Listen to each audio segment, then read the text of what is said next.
함께 은혜를 나누실 하나님의 말씀은 사무엘상 18장 30절의 한 절의 말씀입니다. 사무엘상 18장 30절입니다.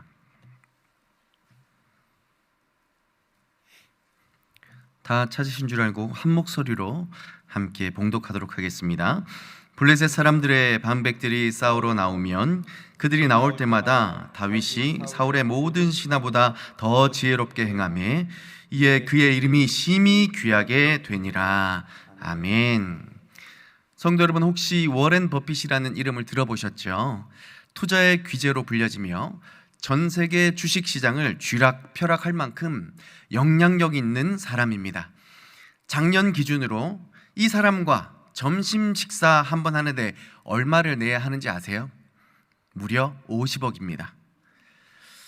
역시 우리 용인질교회 성도님들은 사이즈가 남다르셔서 별로 놀라지를 않으세요. 저는 엄청 놀랐습니다. 이 사람하고 라면 한 끼만 먹어도 50억을 내야 된다는 거예요. 얼마나 대단한 사람이길래 이럴까라는 생각이 들었는데, 그만큼 투자에 있어서 남다른 능력을 보여주었기 때문인데요. 그런 그가 유일하게 실패한 투자 종목이 있습니다. 뭔지 아세요? 바로 항공산업입니다.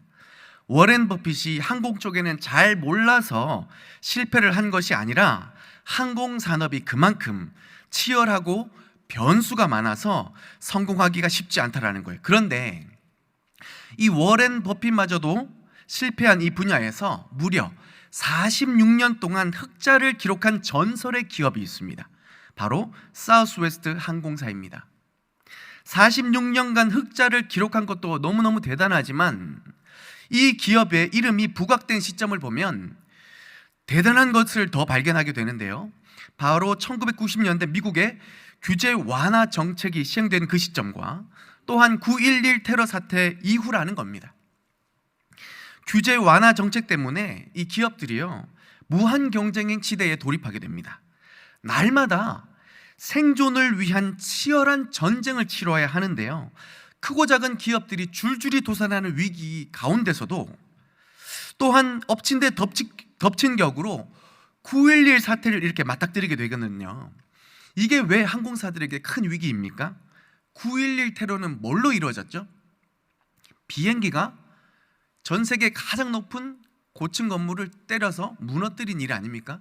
그래서 전 세계인들이 비행기도 테러의 수단이 될 수 있구나라는 인식이 퍼지기 시작하면서 더 큰 위기가 불어닥친 상황이었어요. 그런데 사우스웨스트 항공사는 이 위기 속에서도 더욱 그 입지를 견고히 해 나갔을 뿐만 아니라 오히려 세계적인 기업으로 발돋움하게 됩니다. 어떻게 그럴 수 있었을까요? 결론적으로 바로 이 위기를 기회로 바꿀 수 있는 그들만의 지혜가 있었기 때문입니다. 사랑하는 성도 여러분, 우리 인생에는 반드시 위기가 찾아오기 마련입니다. 아무도 이 위기를 피할 수 없죠. 스스로 자처한 위기이든 자처하지 않았던 위기이든 이 위기는 우리의 삶을 송두리째 흔들어 놓으며 위태롭게 만듭니다. 그러나 이 위기 속에서도 사우스웨스트 항공사처럼 기회를 찾아내고 돌파해 나가는 사람들이 있습니다. 세계 역사를 가만히 살펴보면 경제나 정치에 구조적인 지각 변동이 일어나는 때가 있습니다. 그때가 언젠지 가만히 보면 바로 큰 위기 이후에 찾아온 변화라는 것이죠. 이 변화의 최대 수혜자들은 위기를 기회로 바꿀 수 있는 지혜를 가진 사람들이었다는 것입니다. 사랑하는 성도 여러분, 위기를 기회로 바꿀 수 있는 지혜로 충만하시기를 주님의 이름으로 축복합니다. 그래서 힘들고 어려운 삶을 반드시 돌파할 수 있는 믿음, 그리하여 위기 이후에 더 큰 축복으로 나아가는 간증의 주인공들이 다 되실 수 있기를 주님의 이름으로 축복합니다. 그렇다면 우리가 어떻게 위기를 기회로 삼을 수 있을지, 그 지혜를 얻기 위해서 다윗이라는 인물을 성도 여러분들과 함께 살펴보기를 원합니다. 다윗은요, 17장에서 골리앗을 이기는 위대한 승리를 얻습니다. 그런데 안타깝게도 오늘 18장의 내용을 보면 그 인생에서 얼마나 큰 위기를 한 번이 아니라 3번이나 맞닥뜨립니다. 저 같았으면 한 번도 쉽지 않은데 연거푸 3번의 위기를 맞이하면 저는 까무러쳤을 것입니다. 그리고 나서 하나님 저한테 도대체 왜 그러십니까?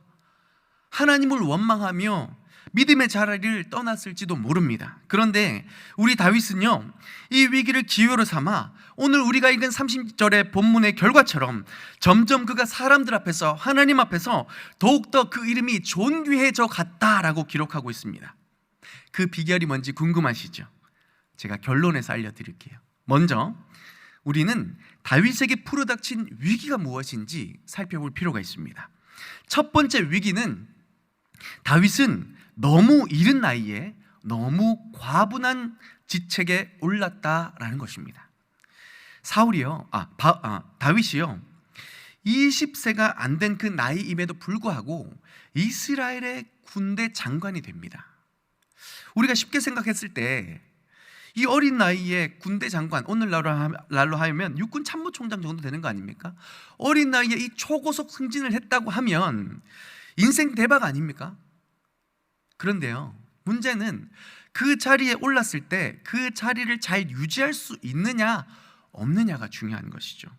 그에 걸맞는 역량을 발휘하면서 그 자리 속에서 이스라엘의 유익을 가져다 준다면 정말 인생 대박일 것이지만, 그 자리에 오르긴 올랐으나 아무런 역량도 없이 하는 일마다, 싸울 때마다 지게 된다면 그것은 대박이 아니라 대재앙이 되는 것이죠. 비둔한 예로 문재인 정부에서 25세 어린 나이임에도 불구하고 청년 비서관 한 명을 임명합니다. 아직 학부 과정도 제대로 수료하지 못한 한 사람이 갑자기 1급 관리관에 해당하는 대우를 받고 그에 걸맞는 권한을 행사한다고 하니까 얼마나 많이 논란이 되었었습니까? 그런 분위기 속에서 이 사람이 무슨 일을 제대로 할 수나 있겠습니까? 그러다가 결국 계속적인 그의 역량 문제를 꼬집으며 논란을 일으키니까 그의 초고속 승진은 결국 큰 위기를 맞이하게 되지 않았었습니까? 반면에 오늘 다윗은요, 이 위기 속에서 이 다윗의 모습을 성경은 기록합니다. 5절을 보시면 다윗은 사울이 보내는 곳마다 가서 지혜롭게 행하매 온 백성이 이를 합당하게 여겼고 사울의 신하들도 합당히 여겼더라.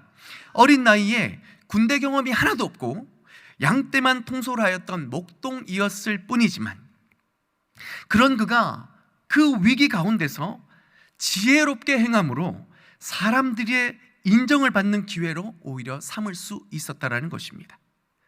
두 번째 위기는 백성들이 사울 왕보다 다윗을 더 인정하며 칭송하는 일이 벌어지면서 생긴 위기입니다.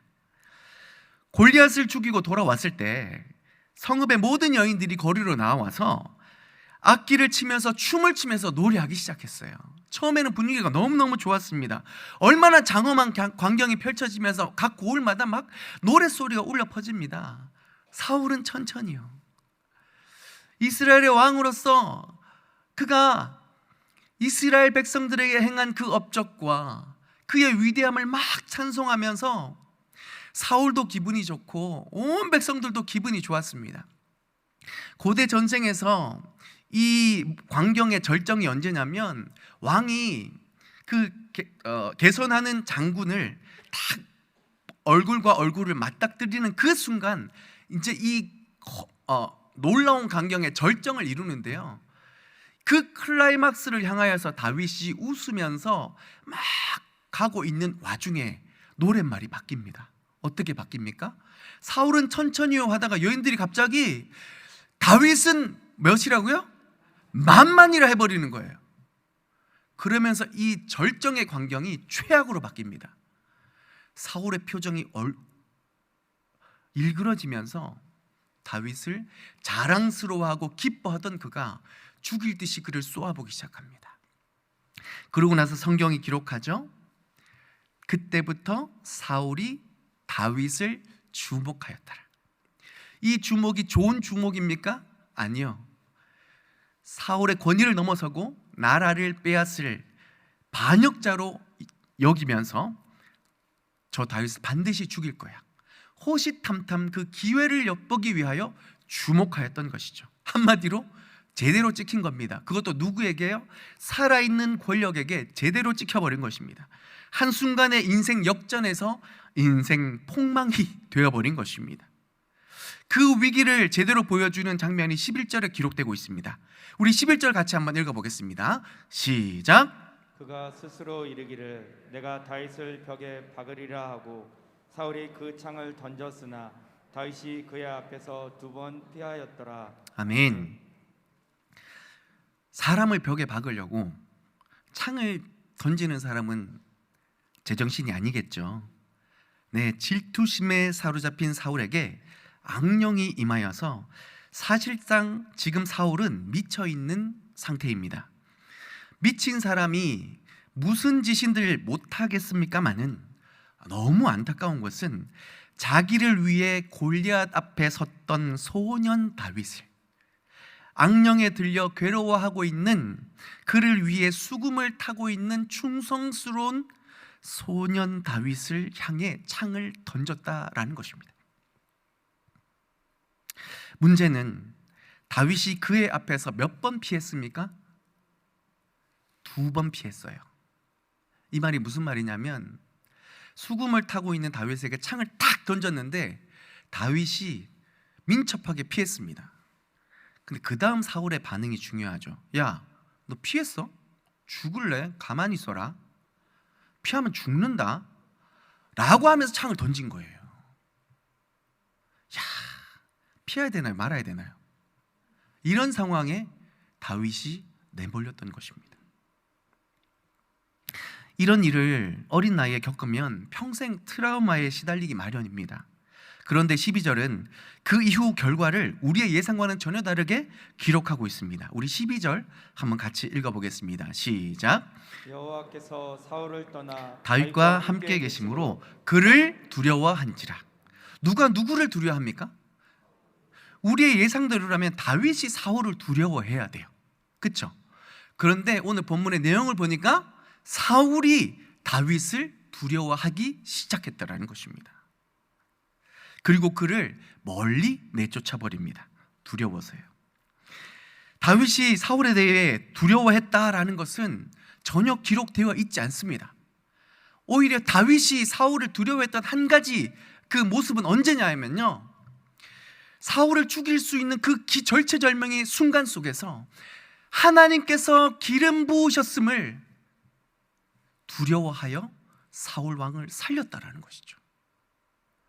결국 다윗은 사울을 두려워한 것이 아니라 사울을 기름 부으신 하나님을 두려워했던 것이지, 그 수많은 죽음의 위기 속에서도 다윗은 단 한 번도 사울을 두려워하지 않았습니다.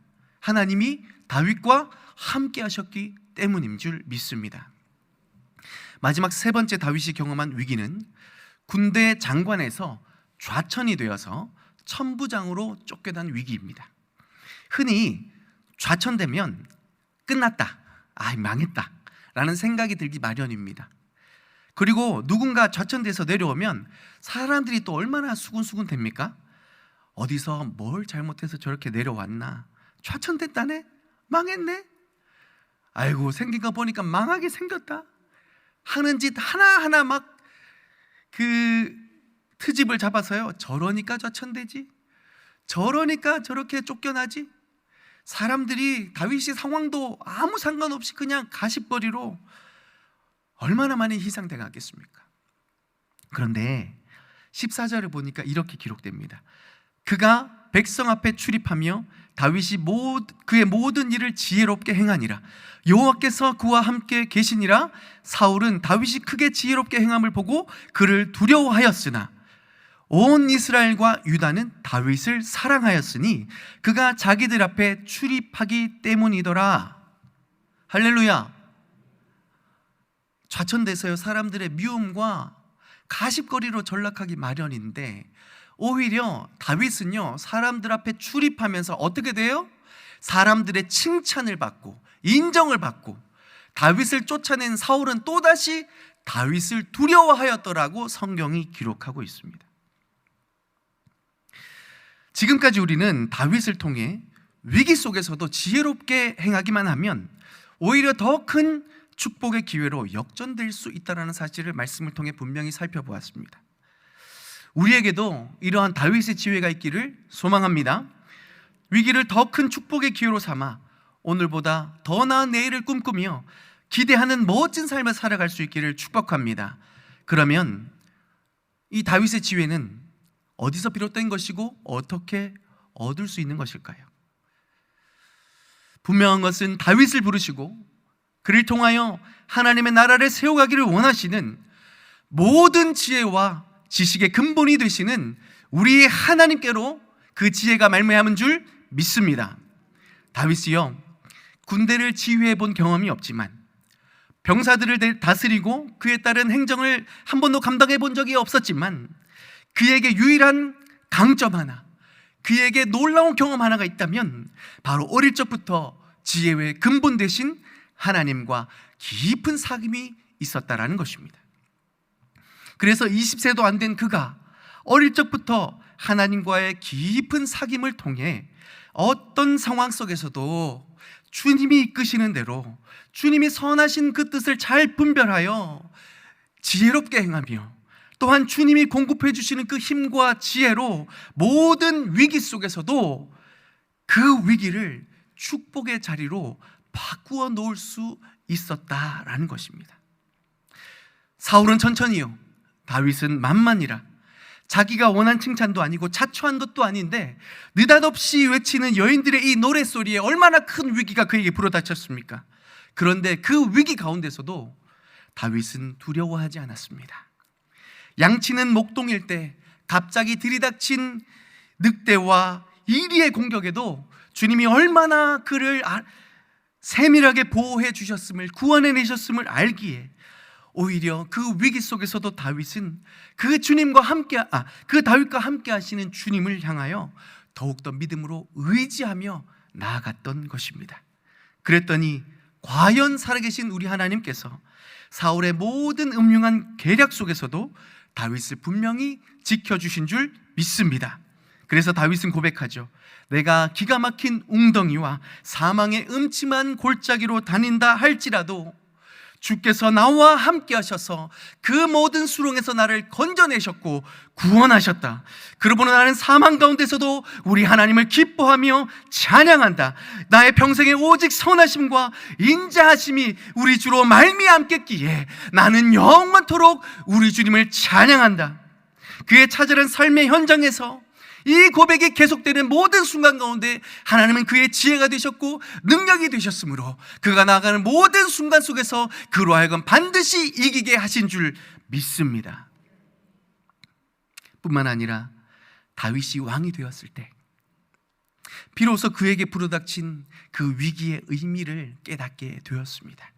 다윗은 사울이라는 큰 시험을 통해서 하나님의 마음에 합한 진정한 이스라엘의 왕으로 준비되어져 갔던 것입니다. 다윗에게 있어서 사울은 당연히 불편하고 피하고 싶은 고난의 역사였지만 하나님에게 있어서 이것은 다윗을 철저히 준비시키기 위한 하나님만의 섭리였던 것입니다. 사랑하는 성도 여러분, 이러한 하나님의 섭리를 우리에게 불어닥친 위기 앞에서 온전히 발할 수 있는 믿음의 지혜가 있기를 주님의 이름으로 축복합니다.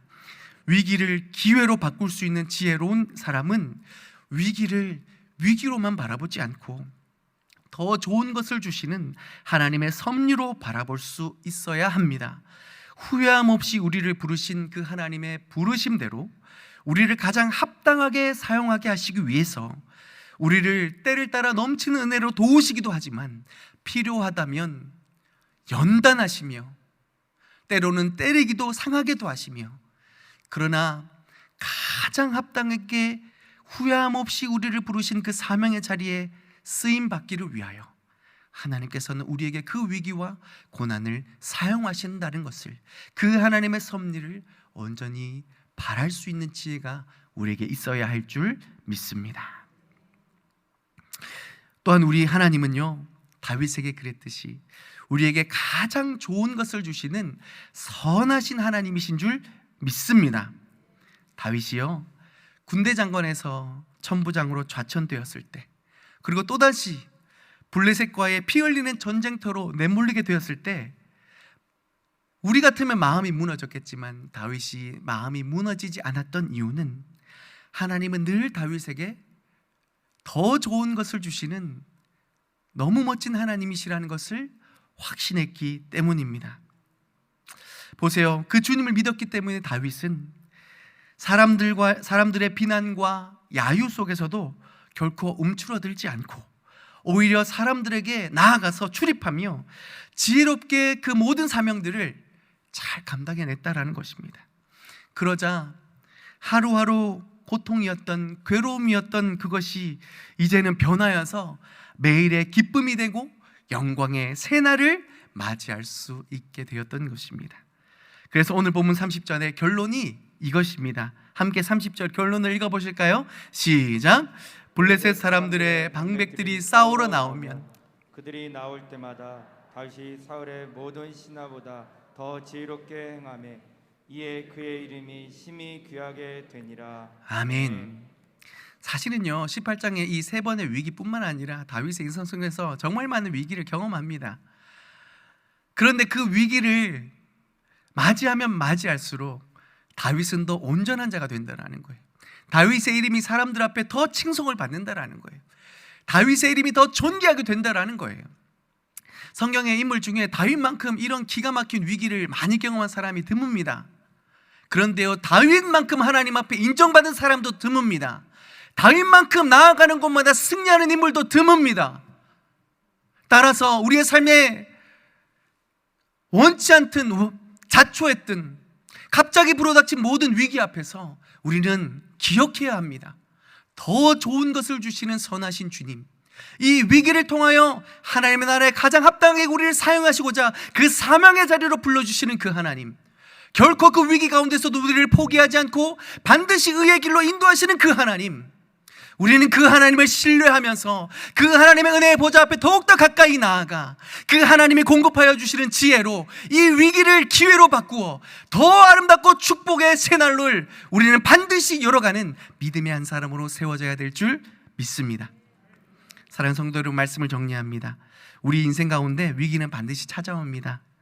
당연히 힘들고 고통스러우실 겁니다.